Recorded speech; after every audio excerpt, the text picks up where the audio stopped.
श्री गोपाळ कृष्ण भगवान की जय। श्री दत्तात्रेय प्रभु महाराज की जय। माझे सर्व भाविक भक्त, माझे गोपाळ कृष्ण स्वामी यांचे भक्त, माझे दयाळू मयाळू, माझे माय बाप सर्वज्ञ श्री चक्रधर स्वामी यांचे भक्त। आता आपण ऐकू अनन्य भक्ती म्हणजे काय। अनन्य भक्ती भगवंताची अनन्य भक्ती केली तर भगवंत त्यास मोक्ष देतात, संसार चक्रातून मुक्त करून त्यांना आपला नित्यानंद देतात। गीतेच्या 12व्या अध्यायात भगवंतांनी अनन्य भक्ताची लक्षणे सांगितलेली आहेत। अदेष्टा सर्व भूतांना मैत्र करुण एवच निर्माणो निरहंकार समदुःख सुख हस्यमी संतुष्ट सततम योगी येतात्मा दृढ निश्चय मय्या पित्र मनोबुद्धियो मदभक्त स मे प्रिय। सर्व प्राणी मात्राविषयी उपद्रवरहित स्नेहपूर्व व दर्याद्र वृत्तीने राहणे, अहंकाररहित होऊन निर्मल वृत्तीने सुख दुःखांना समवृत्तीने स्वीकारणे, क्षमाशील असणे, सदैव संतुष्ट राहून दृढ निश्चयाने आत्मा परमेश्वर भक्तीत गुंतवणे आणि मन बुद्धी इत्यादी सर्वस्व परमेश्वरास वाहणे, अशा आचरणाचा भक्त मला प्रिय असतो असे भगवंत सांगतात। संसारात सनासक्त राहणारा, धन मान बल कुल ज्ञान आदीचा अहंकार नसणारा, जे मिळेल त्यात समाधान मानून इतरांच्या दुःखाने दुःखी होणारा व जीवन सर्वस्व परमेश्वर चरणी अर्पण करणारा भक्त असेल तर ईश्वर त्यास मोक्ष देतात। अनन्य भक्तीत नाम स्मरण विधीचे महात्म्य भगवंतांनी सतत कीर्तयन्तो मा येदंतच दृढव्रतः असे सांगितले आहे। परंतु काही लोकांचे म्हणणे आहे की अंतकालेच मामेव स्मरण कत्वा कलेवरम या प्रयातीस मदभाव याती नातक्षेत्र संशय, म्हणजे अंतकाळी माझे स्मरण करतो तो माझ्या भावास प्राप्त होतो, अर्थात परमेश्वराचे नामस्मरण करीत प्राण सोडला तर ही परमेश्वर प्राप्ती होते असे भगवंतांनीच सांगितलेले आहे। मग आयुष्यभर परमेश्वर भक्ती करण्याची कटकट पाठीमागे लावून घेण्याची काय आवश्यकता। मरण समयी परमेश्वराचे नामस्मरण करीत देह त्याग करून अशी भावना धारण करून लोक परमेश्वर भक्ती करण्याचे सोडून देतात। परंतु मरण समयी अशा पुरुषांना परमेश्वराची आठवण होणे शक्य आहे काय। मृत्यू समयी तर नाहीच, पण वृद्धावस्थेतही होत नाही, कारण वृद्धाप काळात सर्व इंद्रियांचे व्यापार थंडावतात, मन बुद्धी दोलायमान होते, कानाने ऐकू येत नाही, तोंडातून व्यवस्थितरित्या शब्द बाहेर पडत नाहीत। मग मनुष्य मृत्यू समयी स्मरण करणे कसे शक्य होईल। एखादा स्मरण करू शकेल, परंतु मरण काळ सर्वांचा सारखा नाही। मृत्यू समयी एखादा शुद्धीवर असतो, बहुतेक शुद्धीवर राहतच नाहीत। कित्येकांना व्याधीच्या वेदना इतक्या असह्य होतात की त्यामुळे ते बेशुद्ध होतात, अशा अवस्थेतच त्यांचा प्राण निघून जातो। मग स्मरण कुठून होणार। मृत्यू समयी स्मरण होत नाही याविषयी अविहोत्र आपल्या पांडवगीतेत उत्कंठित होऊन म्हणतात, कृष्ण तवदीय पदपड कजरांते दैव मे विशंतु मानस राजहंसः प्राण प्रयाण समये कफवात पित्तेह कंठावरोध न विद्धो स्मरण कुतस्ते। म्हणजे हे कृष्णा, आजच माझ्या चरण कमलरूपी पिंजऱ्यात माझ्या मानसरूपी राजहंस प्रवेश करो, कारण प्रामाणोक्त क्रमण होताना कफ वात पित्त ह्या त्रिदोषांनी गळा दाटून आल्यावर तुझे स्मरण कसे होणार। यावरून अंतकाळी परमेश्वराचे स्मरण होत नाही हे निश्चित। याकरिता प्रत्येकाने तरुण अवस्थेपासून स्मरण साधना केली पाहिजे, तरच ती स्थिती अंतकाळी राहील। म्हणून भगवान अंतकालेच मामेव स्मरणनु मुक्ता कलेवरम असे म्हणतात. ज्यांनी आयुष्यभर स्मरण केले नाही, मृत्यूकाळी त्यांची बेशुद्ध अवस्था झाल्याने त्यांच्याकडून स्मरण झाले नाही, तर अशांना परमेश्वर मुक्ती देणार नाही काय? अवश्य देईल, कारण त्यांनी आयुष्यपर्यंत स्मरण केले असल्याने त्यांना परमेश्वर मुक्ती देतात. याविषयी भगवान म्हणतात, सततम कीर्तयन्तो मा येतंच दृढव्रताः नमस्यतश्च मा भक्त्या नित्ययुक्ता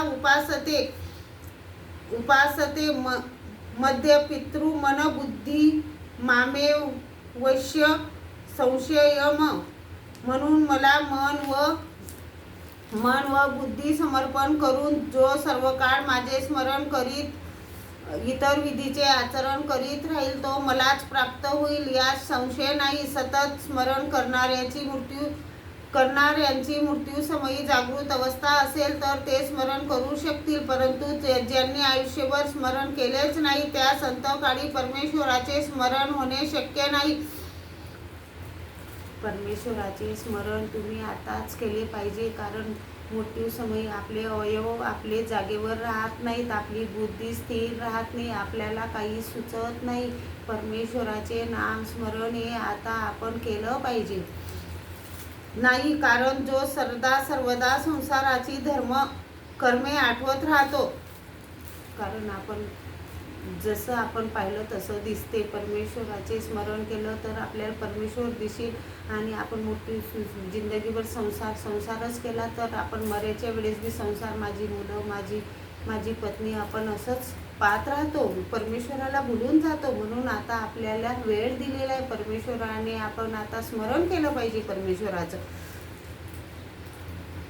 संसाराची कर्मे आठवत राहतो तर त्यास अंतकाळी परमेश्वराचे स्मरण होणे शक्य नाही. त्यास अंतकाळी परमेश्वराची आठवण न होता संसारातील पदार्थाचीच आठवण होईल. परमेश्वराने सांगितलेले जे जसं करसाल तसं दिसते. परमेश्वराची आपल्याला मृत्यूकाळी आठवण राहणार नाही, कारण आपण कधी देवाची आठवण केलीच नाही तर आपल्याला कशी आठवण राहणार.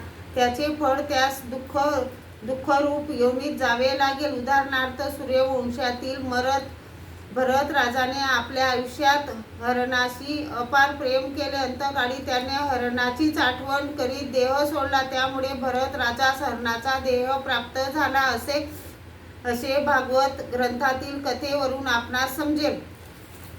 श्रीकृष्ण भगवंतांनी आपल्याला सांगितलेले आहे, जसं करसाल तसं दिसते. आपण मरेपर्यंत ज्या गोष्टीचं स्मरण केलं तेच गोष्ट आपल्याला दिसणार आहे, आणि त्याच गोष्टीला आपण प्राप्त होणार आहे. त्याच्यासाठी मी म्हणतो तुम्ही परमेश्वराची भक्ती करा, परमेश्वरात लीन राहा.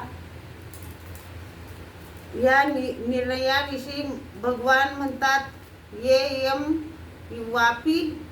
वापी स्मरण भावम त्यज्यते नंते कलेवरम तमे वैती कोणतेही सदा तद्भाव भावित. म्हणजे मृत्यूसमयी आपण ज्या मनोभावाचे चिंतन करीत प्राण त्याग करून त्याच भावाची इच्छित प्राप्ती आपणास होत असते. याकरिता संसारातील कोणत्याही पदार्थात आसक्ती न ठेवता सतत भगवंताची अनन्य भक्ती केल्यास परमेश्वराची प्राप्ती होईल. हे आपणास सर्व धर्मापरित्याज्य मामेकम शरणम वज्र हम तवा सर्व पापे भयो मोक्षयिष्यामि मा शुच. यावरून माहीत पडते परमेश्वराची अनन्य भक्ती करून परमेश्वराचा नित्यानंद मिळविण्याचा सर्वांनाच अधिकार आहे, परंतु तो प्रयत्न करील त्यासच परमेश्वर प्राप्त होईल. प्रयत्न न करता स्वस्थ बसेल तर परमेश्वर कसा प्राप्त होणार. समृद्धातील रत्ने मिळवण्यासाठी एखादा मनुष्य समृद्धात न उतरता किनाऱ्यावरच स्वस्थ बसून राहिला तर त्याला रत्ने कशी मिळतील. उदाहरणार्थ, समृद्धात उतरून तळाचा शोध घेतला तरच ती प्राप्त होतील. ततत मोक्ष प्राप्तीसाठी साधकाने आत्मविद्या अभ्यासली पाहिजे, ज्ञानी पुरुषांचा सत्संग केला पाहिजे, तरच मोक्षेचू साधकास ज्ञानी पुरुषाकडून परमेश्वर प्राप्तीचा मार्ग कळेल, आणि साधकाने मोक्ष मार्गाची परमेश्वराची तुम्ही आठवण करा. हे मनुष्य देहाचं कल्याण आहे. परमेश्वराची भक्ती नाही केली तर तुम्हाला दुःखरूप डोंगर पार करता येणार नाही. मोक्ष मार्गाची प्रयत्नपूर्वक वाटचाल केली तरच त्यास परमेश्वर प्राप्ती होईल. प्रयत्न न करता परमेश्वराची प्राप्ती होत नाही. प्रयत्नाशिवाय संसारातील कोणतीही वस्तू लाभत नाही. तुम्ही परमेश्वराची भक्ती केली तर तुम्हाला परमेश्वर दिसेल. आणि देवासाठी तुम्ही एका चहाच्या कपा एवढी बी तळमळ केली तरी देव तुम्हाला आठवण करते. देव तुमची आठवण ठेवते. पण तुम्ही देवाला भुलूनच गेले. कुणाची भेट घ्यायची म्हटले तर ती सुद्धा प्रयत्नाशिवाय होत नाही. आपण आपल्या नातेवाईकाची आठवण केली तर आपल्या नातेवाईकासाठी आपण किती सजावट करतो. आज आपल्या घरी हे येणार आहे, ते येणार आहे. तर आपण तशी जर परमेश्वरासाठी थोडीशी बी तळमळ केली तर परमेश्वर तुम्हाला सर्व काही प्राप्त करतात. राजाची भेट घ्यावयाची तर आपणास अनेक प्रयत्न करावे लागतात. मग विश्वाच्या प्रभू राजाची भेट प्रयत्नाशिवाय कशी शक्य आहे? एखाद्या राजाची भेट घ्यायची असली तर आपल्याला किती लोकांपर्यंत पोचावं लागते तेव्हा काही राजाची भेट होते. तर विश्वाचा राजा परमेश्वर आपल्याला एवढं शरीर दिलं, मन, बुद्धी, हात, पाय सगळं परमेश्वरानं आपल्याला दिलं, पण आपण त्याचं काही सार्थक करून नाही राहिलो. त्याच्यासाठी म्हणतो मी, तुम्ही परमेश्वराची भक्ती करा.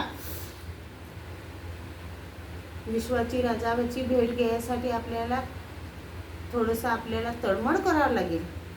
बरेच राजे लोक स्वार्थी असतात. हे प्रयोजनाशिवाय भेटू इच्छित नाहीत. तसा परमेश्वर स्वार्थी नाही. राजाला तरी आपले म्हणजे राजाला जर भेटायला जायचं असलं तर ते प्रधान म्हणजे जसं व्यक्ती असलं तसं पैसेवाले व्यक्ती असलं तर राजा लवकर भेटू देते आणि गरीबाला काही भेट होत नाही. तसे परमेश्वर नाही. परमेश्वर दयाळू, मयाळू, कृपाळू आहेत. परमेश्वराजवळ मनाचीच आवश्यकता आहे, धनाची आवश्यकता नाही. म्हणून म्हणतो तुम्ही परमेश्वरासाठी तळमळ करा. परमेश्वर स्वार्थी नाही, दयाळू, मयाळू असून सर्व जीवाचा हित करता आहे. परमेश्वराजवळ सगळे जीव समान आहेत. आपल्या मानवाजवळ आपण म्हणतो तो पैसेवाला आहे तर त्याला जवळ घ्या, गरीब असला त्याला आपण घेत नाही. तर परमेश्वराला सगळे जीव समान आहेत. परमेश्वराजवळ आपल्या श्रद्धाचीच आवश्यकता आहे. त्याच्या प्राप्तीसाठी उत्स्फूर्त असणाऱ्यांना तो परमेश्वर सुलभ आहे. राजाच्या भेटीसाठी केलेले प्रयत्न मध्येच सोडून दिले तर ते नष्ट होतात. तसे परमेश्वराच्या प्राप्तीसाठी केलेले थोडेही प्रयत्न म्हणजे साधन आचरल्याने होणारी योग्यता व्यर्थ जात नाही. याविषयी भगवान म्हणतात, नेह भ्रिक्रमण क्रम मनोशीती प्रत्यवायो न विद्यते स्वल्पमपयस्य धर्मस्य त्रायते महतो भयातु. म्हणजे परमेश्वराच्या साधनाने मिळालेल्या पुण्याचा व योग्यतेचा नाश होत नाही. असे प्रत्येक सृष्टीत केलेले पुण्य संचित होऊन परमेश्वर प्राप्तीची योग्यता पूर्ण होते आणि संसारातील दुःखातून मुक्तता होते. तेव्हा भगवंताचे वचन लक्षात घेऊन परमेश्वर प्राप्तीसाठी केलेले प्रयत्न चालू ठेवणे व परमेश्वराची अनन्यपूर्वक भक्ती करणे हे आपले कर्तव्य आहे. परमेश्वराची तुम्ही भक्ती करा. परमेश्वरासाठी थोडीशी तळमळ करा. परमेश्वरासोबत नातं जोडा. श्री गोपाळ कृष्ण भगवान की जय.